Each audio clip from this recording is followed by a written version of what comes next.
बिस्मिल्लाहिर्रहमानिर्रहीम। आज हम डिस्कस करते हैं वेपर प्रेशर। तो वेपर प्रेशर लिखेंगे, फिर उसके बाद उसके जो फैक्टर इफेक्टिंग्स है वो भी डिस्कस करेंगे। ठीक है, तो चलो स्टार्ट करते हैं। Vapour pressure vapour pressure vapour pressure सबसे पहले ये बात नोट कर ले कि ये जो प्रेशर है ये प्रोड्यूस होता है ड्यू टू द वेपर्स। यहाँ पर ये जो नाम भी दिया गया तो वेपर प्रेशर, तो मतलब ये असल में ये जो प्रेशर एग्जर्ट होते हैं तो वो किस वजह से है? ये वेपर्स की वजह से। सबसे पहले डिफिनीशन लिखते हैं, फिर उसके बाद कंसेप्चुअली डिस्कस करते हैं। ठीक है, so the pressure which are produce यो कर खरा का गुनो भी अब कार को which are produced by vapors at the liquid state। किस स्टेट में? Liquid state in equilibrium condition. तो किस तरह की कंडीशन से ये प्रोड्यूस होता है? Equilibrium condition at a given temperature. At a given temperature the pressure which are produced by the vapor at the liquid state in equilibrium condition at a given temperature is called vapor pressure। के मतलब liquid जो है इसकी वजह से जब उनसे evaporation होता है तो एवापोरेशन के बाद जो वेपर्स बनते हैं तो वेपर्स फिर उसके बाद वो वापस लिक्विड स्टेट में आ जाते हैं, तो इसकी वजह से एक इक्विलिब्रियम कंडीशन बन जाते हैं। तो इसकी वजह से इसके बाद यहाँ क्या होता है? एक प्रेशर एग्जर्ट होते, तो इस प्रेशर को हम बाद में कहते हैं वेपर प्रेशर। ठीक है, तो ये हमारे पास अमाउंट ऑफ द लिक्विड पर डिपेंड नहीं करता। Does not depend amount of the liquid, does not depend amount of the liquid. अगर लिक्विड ज्यादा हो या कम हो तो उस पर डिपेंड नहीं करता, लेकिन हमारे पास क्या है? प्रेशर एग्जर्ट होगा। ठीक है, तो यहाँ पर मैंने ये जो टर्म आपको नजर आते हैं इक्विलिब्रियम कंडीशन या इक्विलिब्रियम स्टेट, तो ये स्टेट किस तरह होता है अब ये डिस्कस करते हैं। इक्विलिब्रियम स्टेट या इक्विलिब्रियम कंडीशन। इक्विलिब्रियम स्टेट ये किस तरह के स्टेट होते हैं? The state in which the rate of evaporation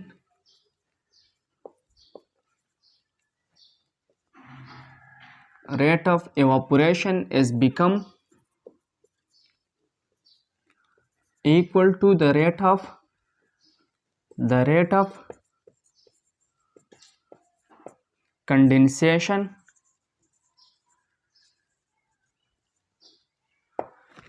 के मतलब हमारे पास जब the rate of evaporation is become equal to the rate of condensation, तो इसको हम कहते हैं इक्विलिब्रियम स्टेट। तो ये इक्विलिब्रियम स्टेट बनाते तो इसको हम कहते हैं इक्विलिब्रियम कंडीशन या स्टेट। मिसाल के तौर पर अगर हम कुकर ले लें और इसमें हम कोई चीज़ पकाते हैं, तो इसी दौरान इसके अंदर जो लिक्विड मौजूद है कुकर के अंदर, तो वो लिक्विड जब इवापोरेट हो जाते हैं मतलब वो अपनी जो लिक्विड वाली स्टेट है वो चेंज करती है और वेपर्स बनाते हैं। तो यहाँ पर तो सर बंद है ना, तो मतलब यहाँ से तो इवापोरेशन हो गया, लेकिन यहाँ पर सर बंद है और यहाँ पर ये वेपर जो है यहाँ पर कलेक्शन हो जाते हैं। जब कलेक्शन करके इसके बाद ये वापस लिक्विड स्टेट में आ जाते तो जब ये लिक्विड स्टेट में वापस आ जाते तो ये क्या है? हमारे पास कंडेंसेशन है। जब वापस वेपर से लिक्विड स्टेट में आते हैं तो यहाँ से इवापोरेशन और ऊपर से कंडेंसेशन।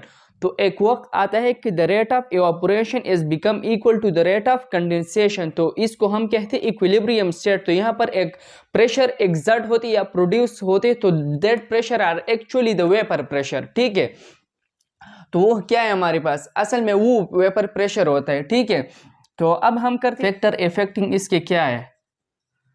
फैक्टर्स affecting सबसे पहले हमारे पास ये बात नोट कर ली कि नॉन पोलर इसके वेपर प्रेशर ज्यादा होगा किससे? पोलर से। इसकी मिसाल हम क्या लेते हैं? नॉन पोलर की मिसाल क्या है? एसीटोन ले लें, एसीटोन में फर्दर आप कीटोन ले लें, ठीक है। तो एसीटोन हमारे पास नॉन पोलर है और इसकी वेपर प्रेशर ज्यादा है किस चीज से? वाटर से, ठीक है। अब मैं ये डिस्कस कर रहा हूं कि नॉन पोलर के वेपर प्रेशर किस वजह से ज्यादा है एज कंपेयर टू पोलर। तो बात यह है कि नॉन पोलर वाले जो मॉलिक्यूल्स होते तो इसके अंदर सेम टू सेम वाले एटम्स होते हैं, मतलब इलेक्ट्रोनेगेटिविटी, इलेक्ट्रॉन एफिनिटी, ये सब कुछ क्या होता है? सेम टू सेम होता है। तो सेम टू सेम होने की वजह से जब इसको हम क्या कहते हैं, हीट देते हैं, तो इसकी इवापोरेशन मतलब इसके जो बाण होते हैं वो आसानी के साथ ब्रेक हो जाते। जब ब्रेक हो जाते हैं तो इवापोरेशन स्टेट में आसानी के साथ वो क्या है? कन्वर्ट हो जाते हैं, और फिर इसके बाद कंडेंसेशन प्रोसेस में भी आते हैं तो इक्विलिब्रियम स्टेट बनाते हैं। तो मतलब कि नॉन पोलर में असल में क्या है? सेम टू सेम क्वालिटी वाले एटम मौजूद होते हैं। तो इसकी वजह से नॉन पोलर की इवापोरेशन जो है वो ज्यादा होता है एज कंपेयर टू वाटर या पोलर, ठीक है। दूसरा हमारे पास है कि IMF, intermolecular force. Intermolecular force, तो जब इंटरमॉलिक्यूलर फोर्स ज्यादा हो एटम्स के दरमियान एक मॉलिक्यूल्स में, तो क्या होता है? तो प्रोसेस ये होता है कि फिर इसको इवापोरेट करना मुश्किल हो जाए, क्योंकि मतलब इसके अंदर अट्रैक्टिव फोर्स ज्यादा होते हैं, अट्रैक्टिव फोर्स को तोड़ना मुश्किल होता है। तो इवापोरेशन जो है वो इन्वर्सली रिलेटेड है इंटरमॉलिक्यूलर फोर्सेस। जब इंटरमॉलिक्यूलर फोर्स ज्यादा हो तो रेट ऑफ इवापोरेशन क्या होगा? कम होगा। तो जब कम होता है तो यहाँ पर कंडेंसेशन में बाद में भी कम होगा, तो क्या होता है? वेपर प्रेशर कम एग्जर्ट होगा, कम प्रोड्यूस होगा, ठीक है। तो यहाँ पर हमारे पास जो इंटरमॉलिक्यूलर फोर्स है उसका इनवर्स रिलेशनशिप इवापोरेशन के साथ। तो इनवर्स रिलेशन इवापोरेशन की वजह से क्या होता है? लो वेपर प्रेशर प्रोड्यूस होता है। तीसरा जो फैक्टर इफेक्टिंग है वो है हमारे पास टेम्परेचर। मेन और बेसिक जो फैक्टर्स हैं वो टेम्परेचर है। जब टेम्परेचर ज्यादा हो तो रेट ऑफ इवापोरेशन क्या होगा? ज्यादा होगा। जब रेट ऑफ इवापोरेशन ज्यादा होते तो रेट ऑफ कंडेंसेशन भी ऑटोमेटिकली ज्यादा होगा, तो ज्यादा वेपर प्रेशर प्रोड्यूस होगा ना। तो टेम्परेचर का डायरेक्ट रिलेशनशिप है वेपर प्रेशर के साथ, वेपर प्रेशर के साथ। अच्छा, चौथा नंबर पे आता है हमारे पास साइज ऑफ मॉलिक्यूल।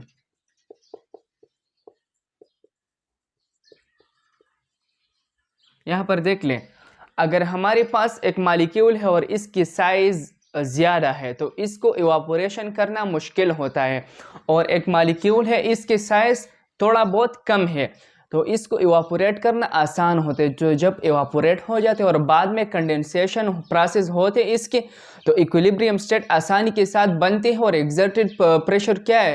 एग्जर्ट होते हैं या प्रोड्यूस होते हैं, ठीक है। तो साइज ऑफ मॉलिक्यूल है ये भी डिपेंड करता है वेपर प्रेशर पर।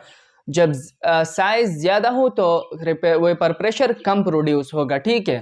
तो large size produce low vapour pressure, और ये जो स्मॉल वाले होते हैं small size produce high vapour pressure या ज्यादा वेपर प्रेशर। इसकी मिसाल हम क्या लेते हैं?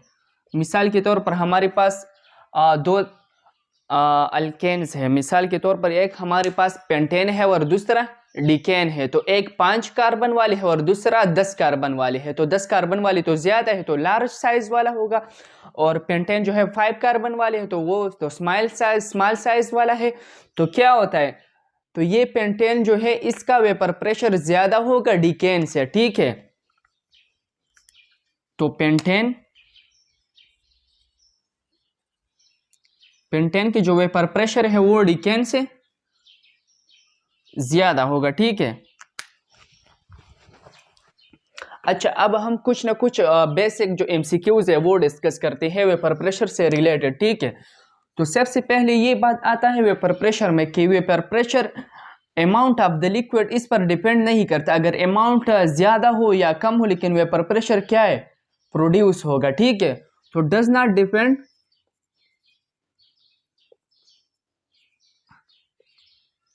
Amount of liquid. तो एमसीक्यूज किस तरह आते हैं कि which one of the following which vapour pressure are not dependent. तो हमारे पास ऑप्शन में क्या होगा, लिक्विड भी होगा, टेम्परेचर भी होगा, प्रेशर भी होगा और अमाउंट ऑफ लिक्विड। तो आप लोग क्या सेलेक्ट करेंगे, अमाउंट ऑफ द लिक्विड की, इस पर डिपेंड नहीं करता। ठीक है। तो दूसरा एमसीक्यूज कुछ इस तरह बनते हैं कि यहाँ पर नॉन पोलर और पोलर की बात मैंने किया यहाँ पर कि नॉन पोलर का वेपर प्रेशर ज्यादा होगा या पोलर का।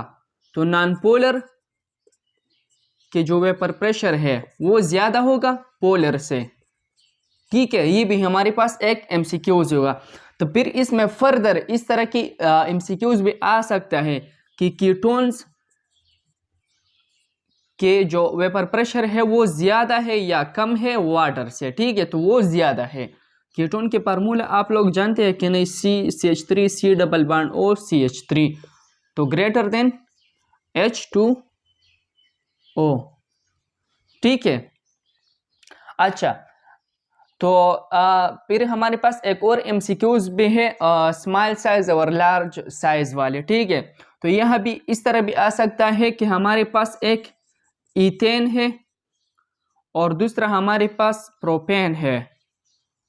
तो किसका वेपर प्रेशर ज्यादा होगा, तो वेपर प्रेशर आर एक्चुअली जिसका साइज ज्यादा हो तो वो इसका वेपर प्रेशर क्या है, ज्यादा होगा। तो यहाँ पर साइज तो है वो प्रोपेन का ज्यादा है ना, तो यहाँ पर हम क्या लिखेंगे कि propane are greater vapour pressure किससे, ईथेन से।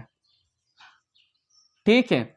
तो ये था हमारे पास वेपर प्रेशर। तो बहुत ही आसान लेक्चर है और सही तरीके से ये याद कर ले।